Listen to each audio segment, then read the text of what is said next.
So you're back home, I guess. Yeah, well, this isn't the home. I'm in a townhouse resort. It's a vacation home, you could say, but it's not our vacation home. The military is paying for it, so our family can have somewhere to stay. But our stuff comes Sunday. We'll stay one more night Sunday night, and then Monday we unpack and we'll be in our house officially Monday. And our house is just like a stone's throw away from here. So we walk to it every day to see the cats. The cats are there hanging out, waiting for us. They're there, happy as can be, but in an empty home. But they have we bought them a cat tree and treats, and they're good. They're happy. They're just happy to be in a home again. No more trauma for them. And then we'll be in Monday. And then 4 days after we get into the house, I go back into a hotel for 10 days of isolation before I go sailing for 3 weeks. Oh, that's what you do. Yeah. Oh. The whole ship's company is going to occupy 2 hotels, 225 ship's members, each in their own room, costing the crown somewhere like $350,000 just to. Well, yeah, that's crazy. Well, yeah, do your own math. I mean, it's going to cost one room per person, 225 people times 10. You can't leave your room? No, you're in prison. There's no other way. You get food delivered to you. Fun times. So here's the quick announcement for the show. So Ryan, yours truly, I will be sailing a lot this year. 2021 is going to be a busy year for me. Of course, it sucks for my family. Most importantly, the second thing that sucks, because my wife's right there, I had to say that. The second thing that will suck, and she just groaned at me. The second thing that will suck is that the podcast will not be regular. We'll pump out episodes when we can, but just give a quick window here. May and June, Ryan ain't here. March, Ryan's not here. I went in backwards order. And then August to November, I'm not here. That's about 6 months of almost 7 months of time in the last 10 months of the year that I'll be gone.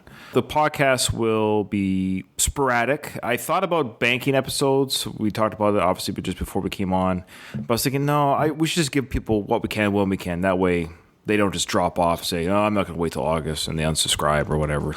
We will pump out episodes when we can. There might be some port visits where if COVID notwithstanding, I get a hotel. I could even record in Hong Kong. We'll see. So, yeah, there you go. So exciting times for me, but sucky times for the podcast. Where are you going first? The sales before the deployment's August. That's the big one. It's almost 5 months long. That's the big one, and that's going to be like South China and Korea waters and all that good stuff. So we'll be peacekeeping there next to Mr. Kim Jong-il, whatever his name is now. I always get those Kim Jongs mixed up. Kim Jong-un. Thank you. What ports I'll see there, I don't know yet. If we even get off the ships, that's another story. And then lastly, the other sales that I'm doing before that, they're just training sales. We're literally departing Victoria Waters and just doing what we call a Esquimalt 500 training. So it's like military exercises on the boat, but we're not going anywhere. We're literally just going on the water in enough water space where we can shoot weapons, do training, get the team worked up for that deployment. So basically, we say you train as you fight and you fight as you train. So you have to train the crew to get ready for the deployment. Okay. Wow. Wow.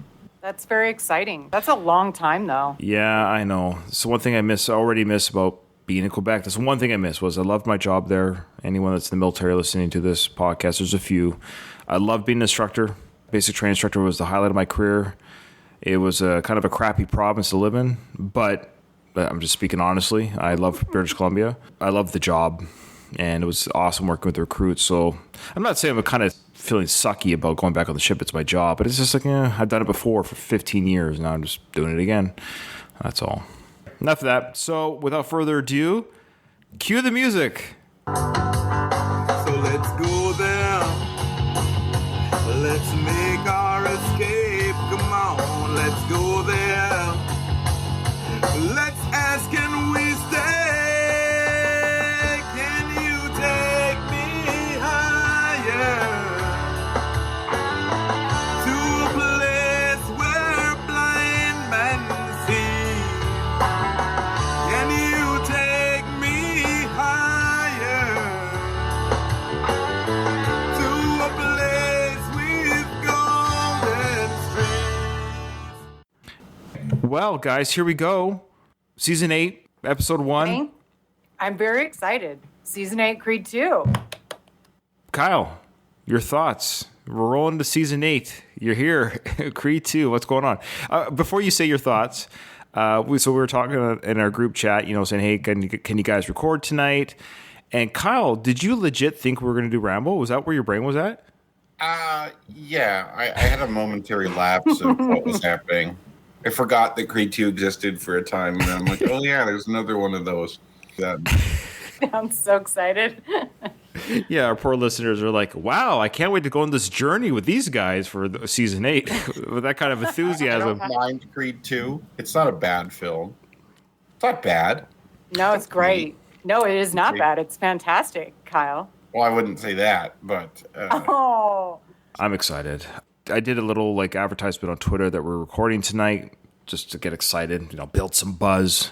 I picked the Drago gif of Drago Jr. when he puts his back against the ropes and his name Dragos on his robe. When I just saw that little moment, I was like, oh man, I forgot how cool those little moments are in this film. There's some really cool little moments like that. So anyways, before we get into it though, yes, we have mail. There's some mail wrapping up last season. So the first one's from Greg the First. Ryan, Kyle, and Katie, I finished your episode covering the end of the movie, and I was happy that you all seemed to enjoy the final fight, even if you couldn't resist spending the last 5 minutes criticizing MBJ. I think that was my fault. Sorry, Greg. No, I chipped in too. I especially enjoyed Kyle's actual boxing knowledge he brought to the commentary. Yes, Creed draws liberally from the Rocky playbook often, but it's my opinion that they put just enough spin on it to make it feel fresh. Plus, nobody likes to call back to prior installments of his franchise more than Stallone himself. I think it's done with love, but I'm a sucker for that stuff, so I'm hardly unbiased.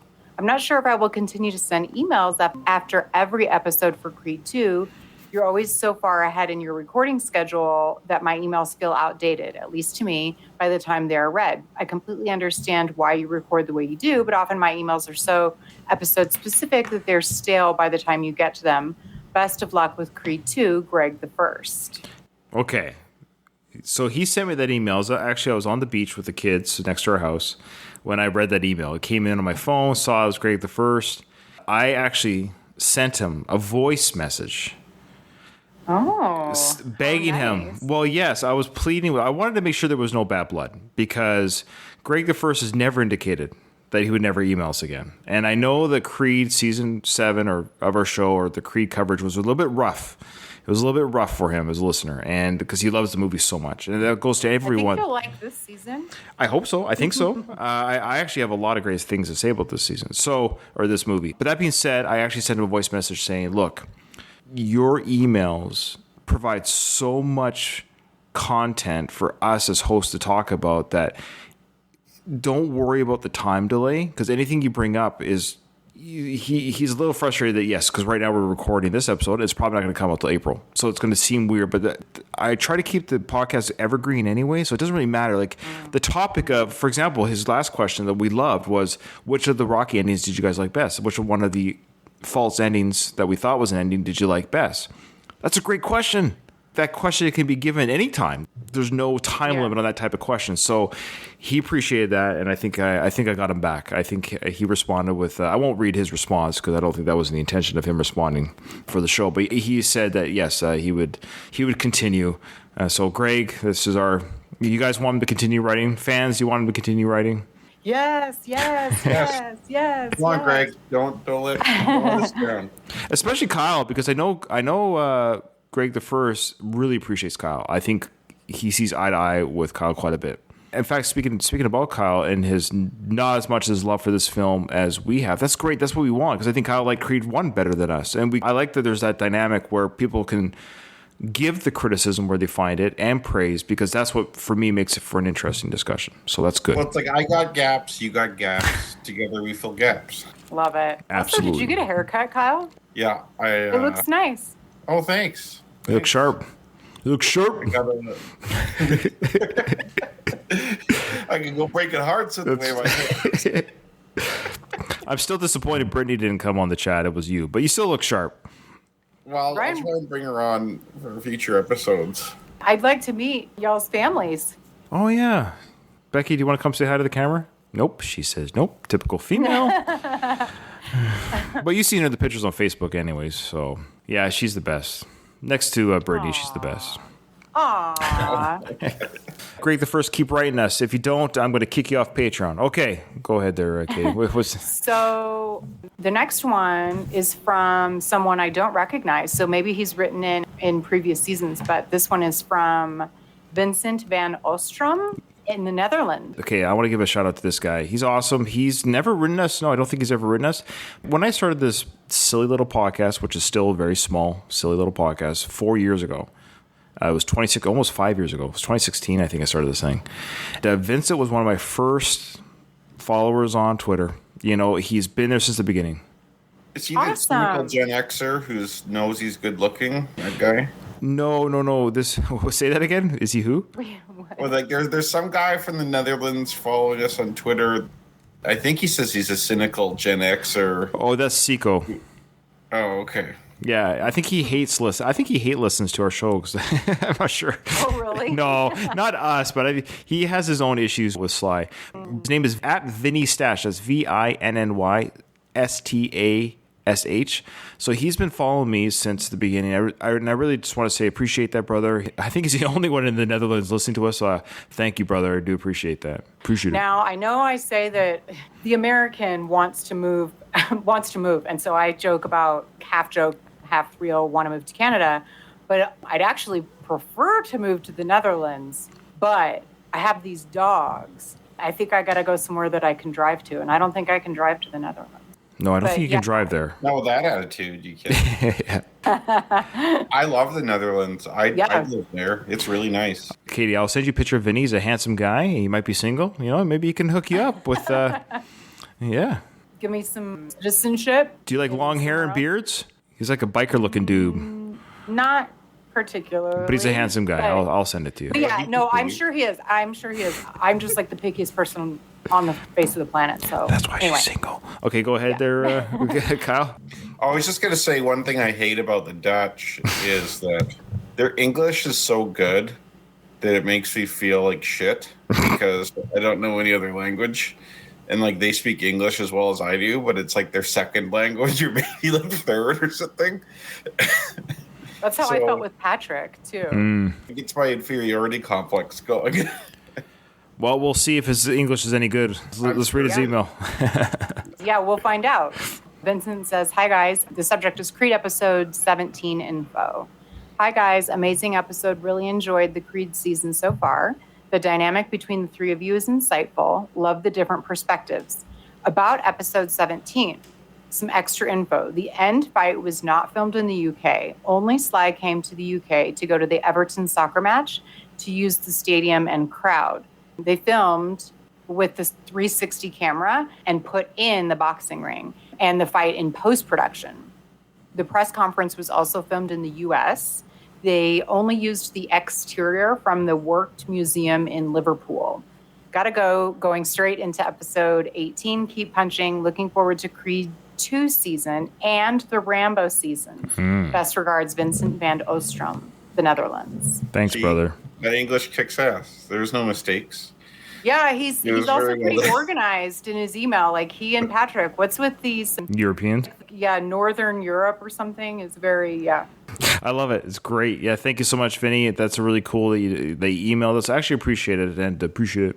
Yeah, he's been a long-time listener, and he's looking forward to the Rambo coverage. Very nice. The next one is Baz from Patreon. So this is about Creed, episode 19, the season finale, part 1 of 3. Great episode. Really enjoyed it. Really hope I get a chance to make the final wrap party of the Rocky franchise, Creed 2. Great question by Greg the First. Really got me thinking. I think I would have always gone with Creed 2, but on reflection to me, this isn't an ending and leaves me with more questions. Especially after watching This Is Us and imagining the great work that could have been done with an older Milo and Stallone. Oh, Baz, you're after my heart. Oh my gosh. Me too. I would love that. Of course, yes. Then he says, P.S. Great input by all 3 guests. Loved hearing views of other fans. So that was the live coverage that we did, the finale episode 1 of 3. One more. This is from Jared Talkstein. I didn't know how it was pronounced, so he told me that it's pronounced Talkstein. Yes, thank you, Jared. Hello. Yes, appreciate that. Sorry about that. Hello, Ryan. Episode 17 was great. Thanks for the love you showed to our Babbling with Balboa podcast. Rocky 3 available now. Rocky 4 coming in a few days. I know you're just leading up to the big fight at the end of Creed, but I'd like to address the improvement in fight choreography and filmmaking that has been present in the Rocky series since Rocky Balboa. I think the fights in the first film hold up nicely. The thunderous punch sound effects hadn't yet become commonplace. In Rocky 2, 3, 4, and 5, it sounds like someone is slamming a car door every time a punch lands. I love that. Car door. Donk. Yeah, it does like donk, donk. Yeah. But he's saying that the first film holds up nicely. I wonder why that was different than pieces 2, 3, 4, and 5. It sounds like a car slamming door. But they definitely amped up these sound effects with the punching after the first film. But then they went back in Rocky Balboa. They went back to the more more of a slap, almost like a soft thud, like a real boxing hit sounds. Okay. So Jared goes on to say, I'm happy this has been toned down in the recent films. I know from watching the behind-the-scenes stuff that actual contact is being made in some of the recent films, and you can tell. I also think the reason that the Drago Apollo fight in Part 4 seems so brutal is because Dolph is actually punching Weathers, which famously almost made Weathers quit the film. So weird. Yeah. That story always kills me. He literally, in the middle of filming, can you imagine? It's like, dude, your death is pretty integral to this story. Can you at least just flop on the ring once so we can somehow edit around that? He might have been pissed because they killed his character. Imagine getting punched by Dolph Lundgren over and over again. No, I can't. And he must be... Stallone is kind of almost like masochistic a bit when it comes I think to so. that. And I think most people aren't like that. Because I think Weathers took some hits in filming the first two films, but I think that was amped up quite a bit in the fourth film. He was probably like, yeah, I'm not getting paid enough to do this. Yeah. Plus, you're killing me. Plus, it's like... Kick me when I'm down almost. Yeah. Like, I'm not sticking around after this. So Dolph must be pretty powerful, or he just hadn't learned yet how to hold back, because he put Stallone in the hospital for several days as well. Yeah, it's crazy. So. Almost kills. Can you imagine that punch killed Sly for real? Oh my God. The last movie we would have had was Rocky 3, because Rocky 4 wouldn't have been finished because Dolph killed Sly. Oh, yeah. Yeah, that would not have been an ending. Yeah. There's no ending there. Yeah, it ends with he dies, and that's the end of Stallone's career. Okay, well, it's a 20-minute movie. I'm the new Rocky now. Yeah. Could have been Drago. It could have been Drago series afterwards. Some people might have liked that. I would very much like that. There was supposed to be a Drago film right after Rocky 4. Really? I think it was on Sly's radar or something where it was supposed to happen, where we were supposed to get Drago redemption story where he fell from grace with his people, but he had his own story of redemption. Not to spoil Creed 2, but anyways, yeah. Yeah, I was just going to say, yeah, this is why I'm so excited about Dolph coming back. Okay, sorry. So Jared, I'm continuing his email. So he's saying, I think the Drago Apollo fight in Part 4 seems so brutal because Dolph is actually punching him. I think technically the fights in the Creed films are the best in the series. The punches feel real, and while the action is heightened a bit, these fights feel more grounded to me than the previous fights in the series. The podcast is awesome. I particularly appreciate Kyle's sharp eye in recognizing film flubs in the last episode. Nicely done, Kyle. Please tell Katie I'm 80s and 90s hip-hop head from way back. Yay! Thanks, Jared. That's awesome. I have a teammate. Take care. Keep punching. Jared Talkstein. That's awesome, Jared. And I want to plug his show again. That is the Hyperspace Podcasting in the 21st century. Just Google the Hyperspace Podcasting, or sorry, what century is it? 25th century, my bad.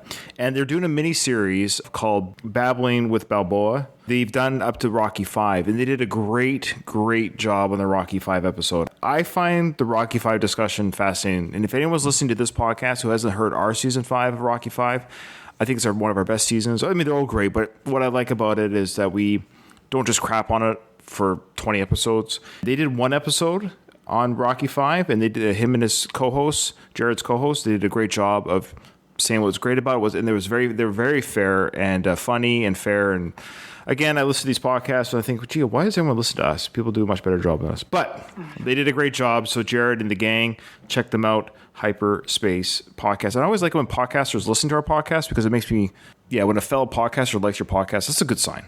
Thanks, brother. Appreciate it. Keep up the good work. I'm looking forward to their, of course, the last 3. They're doing the whole franchise right up to Creed 2. So. Yeah. Oh, okay. Yeah. Very nice. Okay. That's it. All right. So, guys, keep the emails coming. Again, don't be afraid to ever send an email late. If you're listening to this episode in August of 2021, send us an email because eventually it's going to get read, and it's food for fodder or fodder for food or whatever that word is. I don't know. It gives us a discussion point, and we appreciate it. Like if you come on and say, "Oh, I just started listening to season 1," that'd be kind of cool to listen to an email where someone just joined, and that's actually how Katie was found. Mm-hmm. Yeah, that's right. Indeed. We're not looking for. She was discovered. Sorry. I gotta say discovered. That's right. It sounds better. I think so. Well, guys, before we roll into the Creed 2 discussion, who is following Kyle and Katie on Twitter? We haven't done it for a few weeks, so we got some new ones. Kyle, you've gained one new... I actually haven't looked at my Twitter since we did the last Who's Following Kyle. Yeah, so you got a new one. You got a sports podcast following you called 1420. So they get a shout out. There you go. That's what happens when you follow us on Twitter. So check out the 1420 Sports Podcast. They are following Kyle, and this is their bio. They're 4 beer worth of sports talk and more with host Brent Radolinski. Jared also follows me too. Yeah, I think we did the shout out, but if we forgot, okay. Yeah, I think we did it a while back. I wasn't on the last episode. I think that's why. Oh, yeah. So, yeah, Jared does follow you. We're not going to shout out Jared anymore. That's enough of Jared. I know, maybe that is a new one because since our last one, yeah, Jared's also following Katie. So maybe we didn't shout him out. So, yes, Kyle, you're right. Jared's following Kyle. For Katie, you've got a new podcast following you. They are called The Real Review. That's REEL. They are news and reviews from the world of film and television from Scotland. Oh, I just love all this international stuff. Yeah, and we do have Scottish listeners, but people from Scotland. Jared Talkstein, he follows you. Of course, he is the email we just heard from who runs that podcast. Jonathan Roos follows you. You ever heard of Jonathan Roos? He's from San Diego. We have a lot of California listeners. He's into fitness, sports, and everyday observations. There you go. All right. Tim. Very nice. Tim's following you. It's at TimGonda3. Okay. Oh, he likes dogs and more than he likes people. Me too. There you go. He's on YouTube, PA Breadman Outdoors. So there you go. So that might be why he follows you, because he likes dogs. And lastly, Aaron Backrack is following you. Oh, he's single and he's a dog lover. Check this out. Yeah, he's a level 3 fitness instructor, personal trainer, film and TV extra from the UK. Oh. His picture he's with Stallone. Yeah. Did you see that? I did. I'm looking now. Yeah, so there you go. All right, guys. If you follow us on Twitter, follow Kyle and Katie on Twitter, you'll get a shout out because it plugs your Twitter and your podcast, respectively. The Rocky Podcast itself gets a lot of followers. I won't read those out. We appreciate everyone that does follow. Appreciate everyone that does follow the show. Lastly, we're ready to go. There you go. I'm jealous now. I want picture with Stallone. I know. A lot of these followers have their pictures with slide. Obviously, those meet and greet type things. But still, it's cool. I just have to camp out outside his house. Yeah. I'm sure it'd be cool with that. All right. And the good news is, too, guys, Creed 2 is on Canadian Netflix. Because I was using for Creed 1, I was using this stupid pirated site to stream it. And I own the movies on DVD, so nobody at me. And I saw them in the theaters multiple times. It's just for the streaming purposes for the show, it's easier, obviously, to have the browser. So Netflix hopefully it plays and shares with you guys. Let me know. Do you see it and hear it? Yeah. Okay, good. Going slow. It might be a bit of a delay, yes. And the good okay now. And the good news is too, it's going to be captioned, which is nice. So you'll be able to read the subtitles, so it's not as hard to struggle to read or hear. Ooh, it's going slow again. It might be some it's the hotel internet here sucks. Yeah, hotel internet's never good.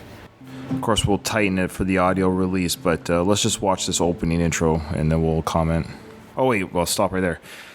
Okay, yeah, I already forgot about this scene. So, what an interesting opening right away. We're at the Dragos. Which, I love this. Mm-hmm. It feels like you're privileged to finally find out something about this mystery character. You've always wanted to see what happened to him. You always want to know stuff about him. Now you're finally here. I remember being really excited when I saw this in theater. Almost giddy. Well, there was newspaper clippings on the wall from what was that, 35 years ago? Right. Of the fights. Yeah, it was cool. Like, so as a viewer, you're right away like, oh, it was in Russian writing. So you're like, oh, we're in Russia. We're at the Dragos home. We have a picture frame here. A man just walks by a picture frame. It looks like a young Drago Jr. And there's a little baby Drago Jr. with mother Ludmilla. Played by, of course, Birgit Nielsen. That's a young photo, of course, of Birgit Nielsen right there. It's like that She's such a pretty woman. You think that's her with her real baby back in the day or something like that? It's probably her in the photo, but they photoshopped the baby with her. But she had kids, but I don't know if she had them that young, though. Yeah, because it would have been easier just to be like, okay, do you have some kid pictures we can use? And then she just recently had a baby within the last couple of years. She married someone she's like in her 50s, 55, 56. She's 57. At the time she had the baby, I think she was 54, 55. Yeah. And her most recent husband is 35. Well, good for him. Yeah, and that's younger than me. Holy cow.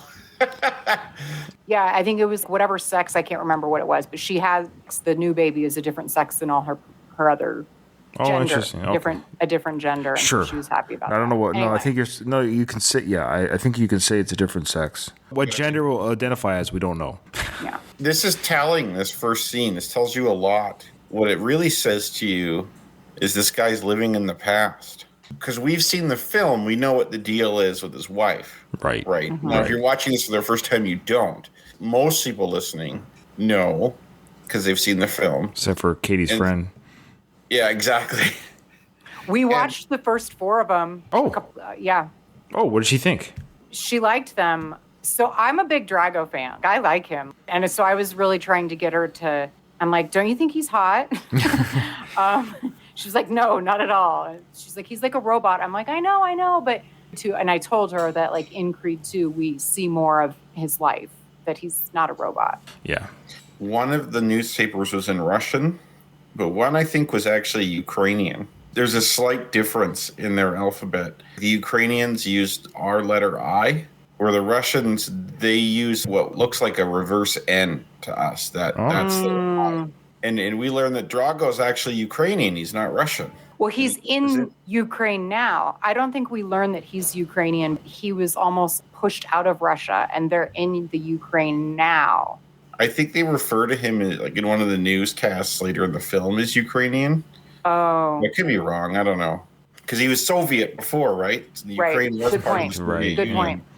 Good point. And we just kind of assume anyone in the Soviet Union is Russian because that dominates the Soviet Union. But we also just assume that they are so very bad. Yes.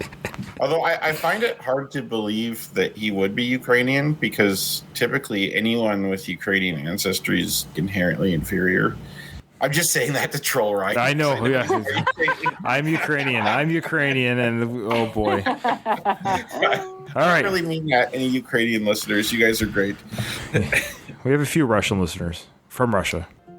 Now, really quickly there, again, for our listeners. So we see a gentleman lying on the couch, which we know now is Drago Jr., and a fist punching him in the shoulder to wake him up, which already gives you kind of an idea of this relationship. The apartment is not comfortable looking. Like, it's very rough. This guy doesn't have his own bed. He sleeps on a couch. He has, like, some shitty little blanket on him. He gets woken up with a punch. So, like, the movie's telling you that this guy is tough. It's a rough situation. Yeah, like, he's hard. He doesn't have that soft upbringing. He's got a silver spoon like some people. Yeah, well, yeah. So we should know right now this individual, Drago Jr. His name is Victor, and is played by a guy's name I always have a hard time pronouncing this, Florian Munteanu. He is a professional fighter in real life, mixed martial arts. I don't think he's ever fought in UFC, but he is a fighter, a trained fighter in real life. I thought for sure, side note here, that he would have some sort of career after this film, but I don't know if it's lack of opportunities or him not wanting it. The only thing he's doing right now, and the only thing he's done since this film, and the only thing he's done is this film, he's going to play Razorblade, a Marvel bad guy, that new movie Shangri-La or something like that. It's like a Marvel universe. That would make sense. I can see him in something like that. Shang-Chi and the Legend of the Ten Rings. It's a Marvel film. Anyways. Okay. What do you think? Do you think he's not being offered roles or he's not seeking roles? I thought he did a fantastic job. So I watched the DVD extras. Oh, I cool. rewatched this a couple weeks ago because I knew we were going to start covering it. There were some really good deleted scenes, but then they had some kind of interviews about where this guy came from, how he got cast. He took it really seriously. He had a really good work ethic. They interviewed Dolph, and Dolph he was really impressed with his acting and thought that he would go on to be an actor. That's what's weird. I know he's Romanian, so maybe language could be an issue. Oh, I thought that Patrick said that he's German. I might have read it wrong. At least I think he's born in Romania. Oh, at least. okay. But Florian is a German name. Maybe his parents are German or something like that. Yeah. And like Eastern Europe, there was lots of areas that were like colonized by German people. So there's lots of like German speaking kind of enclaves in like Czech Republic and Romania and Poland and Ukraine and places like that. He could be German for sure. Have you thought of going on Jeopardy? Because I think you should. Yeah, maybe. I'll probably choke, but you never know. That's funny. This is why we need Kyle, I think, for the Rambo coverage. Even though he's not knowledgeable about the films necessarily, he's got this extra. He knows things. You know, he's like the Cliff. He's the Cliff Clavin of our podcast. I love that. He's like, oh, little known fact there that Russia and the Ukraine were under the Soviet Republic, and that's great. Before Wikipedia, there was Cliff Clavin. It's true. He was the original. Lots of discussion points. 10 seconds in. It's great.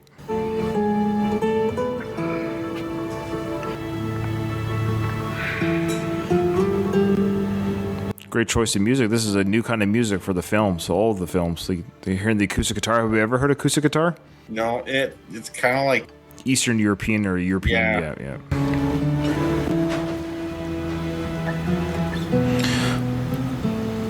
And here's our first shot of Dragos Sr. The music cue kicks in. I find this balcony weird, where it's wired. It almost feels like he's in prison or something like that. So it says that they're in Kiev, Ukraine, and then he's looking out over the city. But then the shot that Ryan has it paused on right now, there's these two towers, housing towers. Is he looking at those, or He's in them. In one of those. He's in them. I think the wires protect him so they don't fall out of the balcony. Yeah. And it's rough. Ryan really needs to jump. Yeah. It's true. In Ukraine, everybody wants to jump off the balcony. It's very clear, like they're showing us, it's just kind of like a sad existence. Agreed. I always thought Drago and Ludmilla, Ivan and Ludmilla, looked alike. They're both tall, blonde. I guess that's it. And then Scandinavian. Stereotypical, like what movies would portray. Like, sure. That's what I thought Russians looked like. I didn't know. Right. And the kid, while his stature is very much like Ivan's, his look is different. Good point. So the actor, of course, Florian, who plays Victor, he doesn't really look. Here's the thing. So I remember when I forget the guy's name. We can Google it later. There was an individual they had in mind to play Drago Jr. And I saw a picture of him. And he looked like Drago Jr. A little bit smaller version, a little bit more svelte, almost like Adonis, a little bit smaller than Adonis, quite frankly. So on an intimidating physical factor, and I think he was a real boxer too. I think he was that close to being cast. I think he was almost cast. It was one of those things where I bet you it was everything but the dotted line, because it was like that was Victor Drago for a little bit. And I remember seeing him thinking, okay, he kind of looks like Drago, but he didn't look intimidating. He kind of looked svelte. It didn't quite look intimidating. And so then you got Florian, which is absolutely, he scares the crap out of me. Look to him. He's just an absolute beast of a guy. Mm-hmm. But the trade-off is he doesn't quite look like the Dragos. Yep. They took that risk and it paid off, because I think he does a great job in the film. He is very menacing. He's very Drago-like, his persona, and his acting with Dolph is amazing. All that being said, despite maybe genetic looks that the other actor may have brought to the table, I think they made the right choice with this guy, with the imposing figure and what have you. There's only so many tall, blonde. I think the real reason they came to America is they were invited onto the Maury Povich show.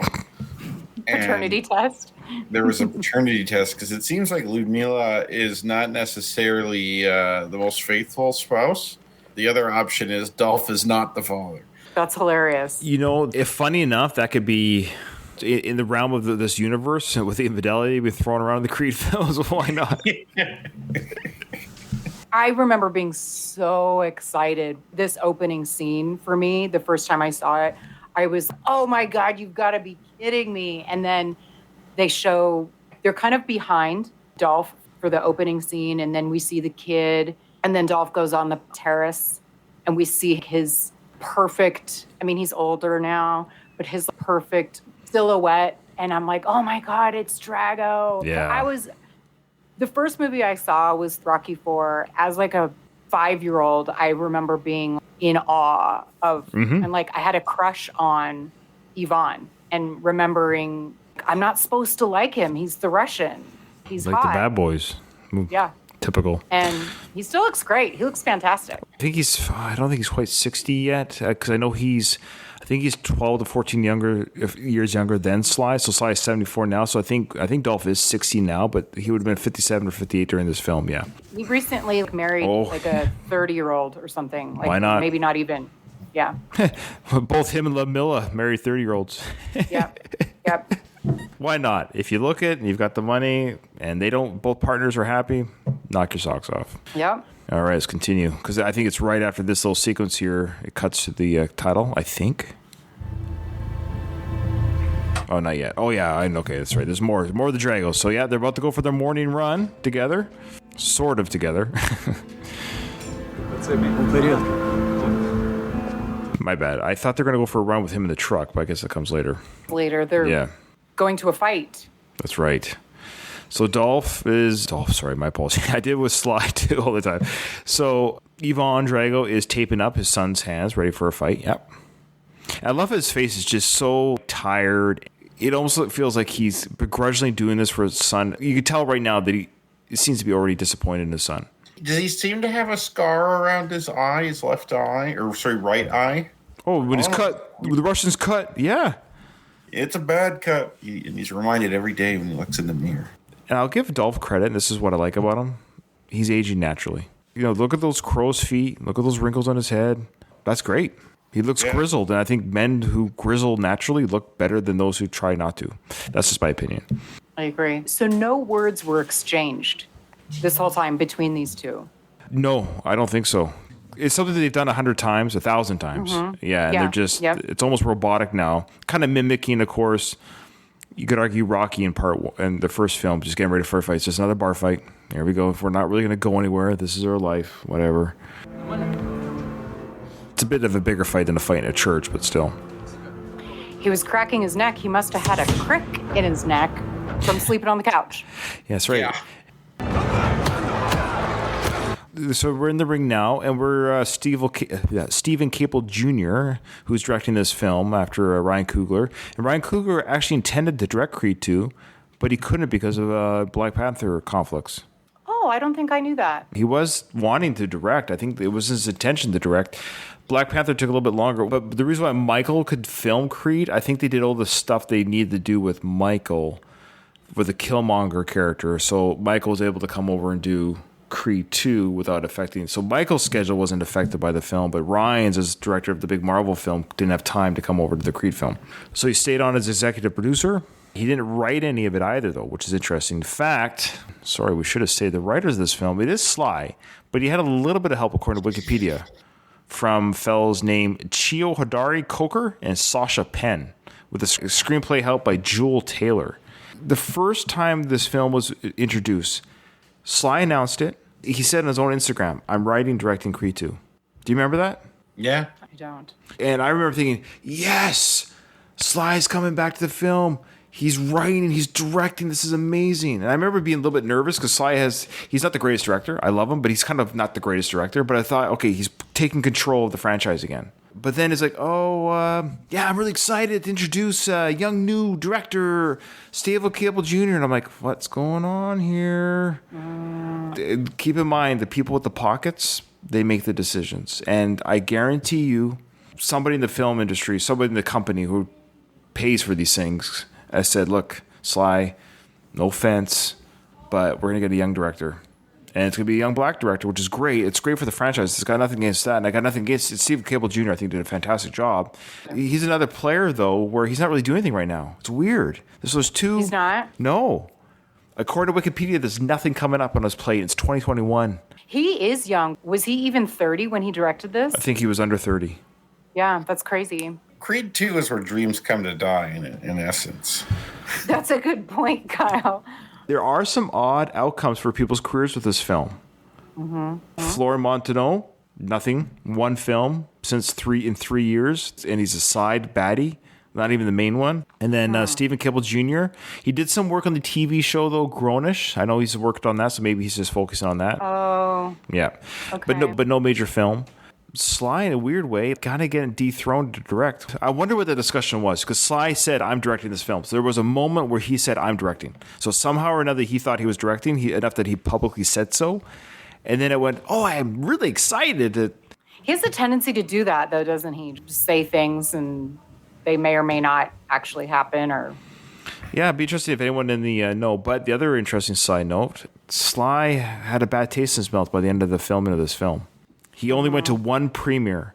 I swear he made Rambo 5 to avoid publicity for Creed 2, because literally Creed 2 hadn't even been released. It wasn't even out in theaters, and he was already plugging Rambo 5. He plugged Rambo 5 more than Creed 2. He was like, Rambo 5, here's my knife, here's some still shots from the film. I had more hype for Rambo 5 because of Sly than I did for Creed 2, because Sly was plugging Rambo 5 during its filming before Creed 2 was released. Yeah, I don't remember that. I remember you saying that, but I don't recall. Oh, I recall it vividly because I remember thinking he didn't go to any premieres, he didn't do any talk show circuits, he didn't go on any shows, he didn't do anything. We find out later through some reliable sources of the podcast that apparently Michael B. Jordan went behind his back, talked to Stephen Cable Jr., and said to the effect, this is not a Rocky film. We can't have another Rocky film. And ... Creed 3 is directed by Michael, no Sly. Is there a tentative release date for Creed 3? I think filming starts soon. They have a writer, they have the director, of course, they have all the stars coming back, Bianca, and I think maybe psychologically, back of my mind, maybe knowing that Michael B. went behind Sly's back, if what I heard is true, maybe it's not true, but the circumstantial evidence points to that, as well as what the person said to me who's in the know, that Sly, why would you be happy about that? You find out the younger star is saying, it was apparently, this is not a Rocky film, this is a Creed film. Let's keep it that way. Well, it's true. I mean, that's not... It's not true, but but fans like me and you, and I think Kyle too, like, well, we'll see. Maybe Creed 3 will make twice as much. Who knows? Maybe people will be happy to see Rocky out of it. Maybe we're wrong. No. Yeah. No. Yeah. Well, I know. I'm just trying to be. I'm trying to be diplomatic. I'm trying to be diplomatic, so people don't think I'm trying to. Because I'm not trying to rag on. Because ironically, I think Michael did a better job in this film acting. Ironically, I think his chemistry with Bianca is better. But that's the weird irony, is that there was tension behind the film, tension with the director. Yet I think the movie itself is a better film than Creed. It just goes to show you sometimes conflict can bring out stuff too. I don't know.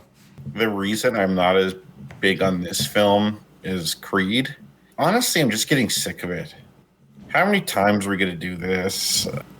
Well, that's what makes the Dragos storyline, I think, so exciting. I think that's part of it. I agree. Yeah. Oh my God. I'm excited. I loved it. And I loved all the deleted scenes. But yeah, this opening sequence, I was just like giddy about it. What makes Creed 2 so great is the Dragos storyline. Mm-hmm. Oh, absolutely. Yeah.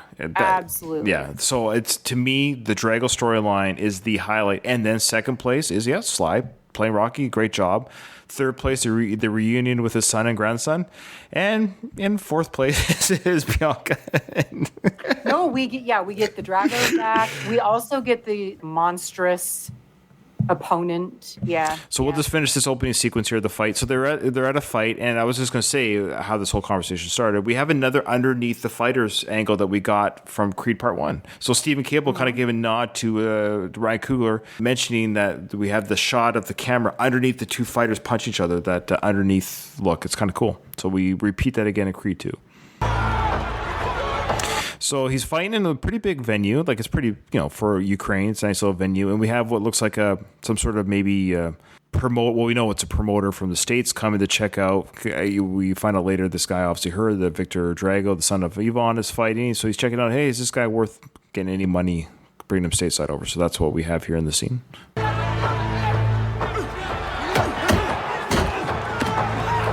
And the punches from Victor are just destroying this little guy. Look at that guy. He's a beast.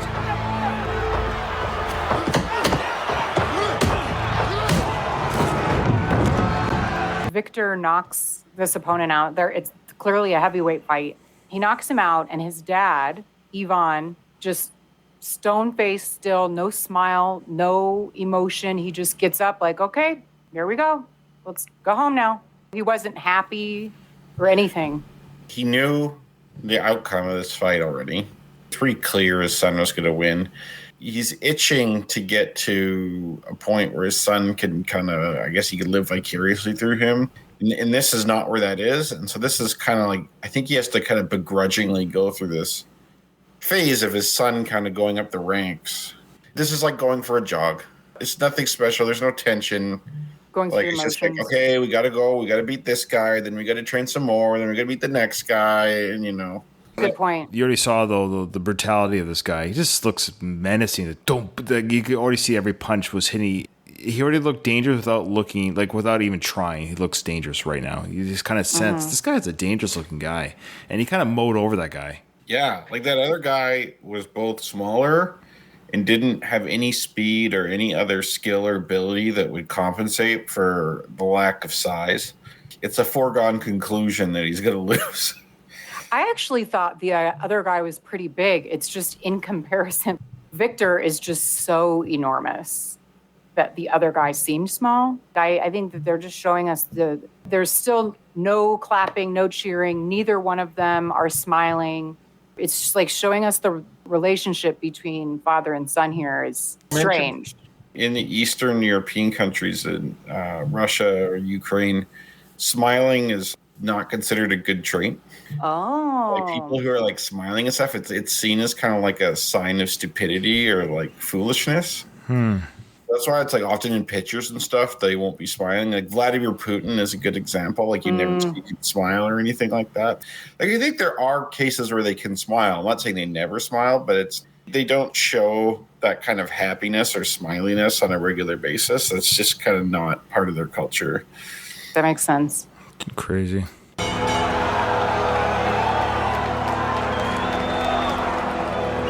So the American promoter seems pretty happy with what he saw. Oh, here we go. Yeah, there he is. Yeah. There we go. What a great prologue. Yeah, that was solid. I guess that's one big difference between these later new generation of Rocky or Creed films and the other film. The past Rocky films, of course, always start with the previous fight. And so it's kind of like on an upbeat or action-packed note. Creed and Creed 2 kind of have a more ominous intro. You had the juvenile detention center intro in Creed 1. And then you have this kind of like bleak, ominous intro as well. And I really like it, actually. I much prefer this to the Rocky ones, even though I have a lot of nostalgia and I really like the Rocky ones too. I think this is also great. I can't fault this intro at all. I think it's an excellent intro. And I like how they introduced Drago right away because everyone was there to see Drago.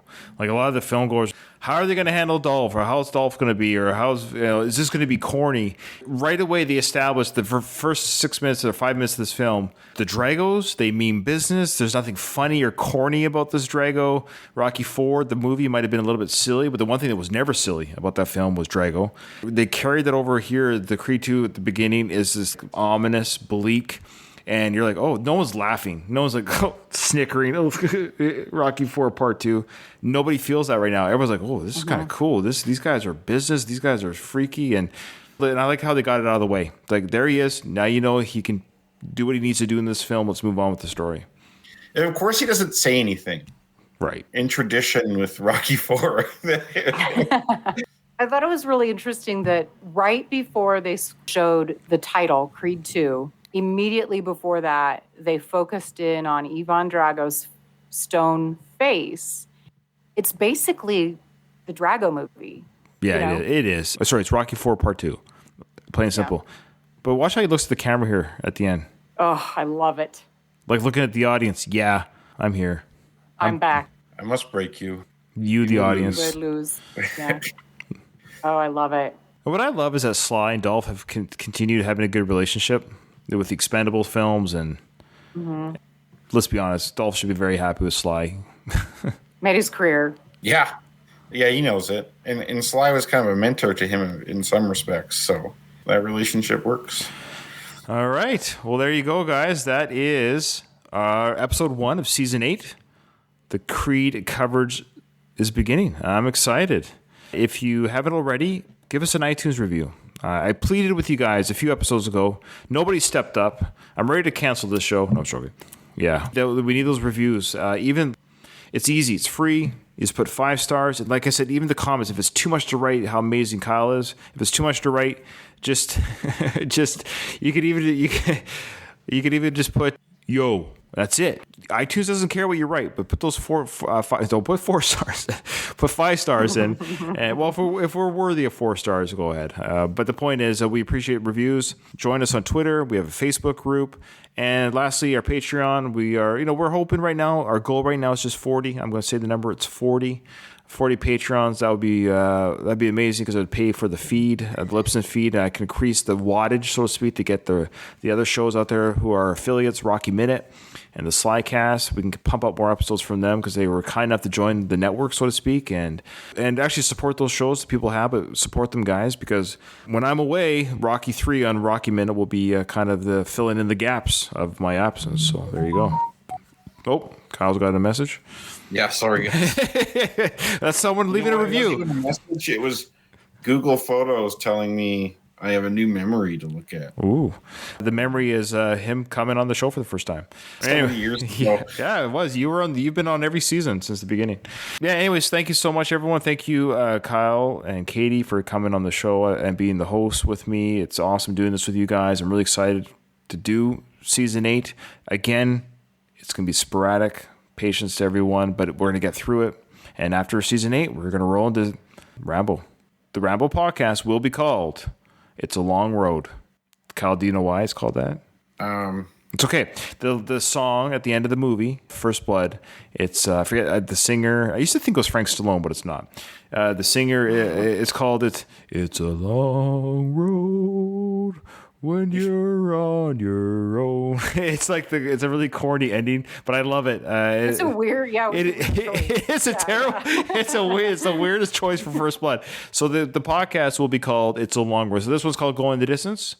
The Rocky Series podcast. The official name for this one is Take Me Back, do do do do. No.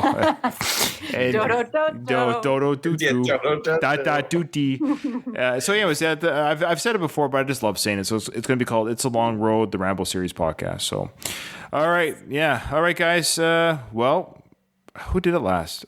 It must have been Katie because yeah. So yeah, Kyle, of course. Ding ding. That's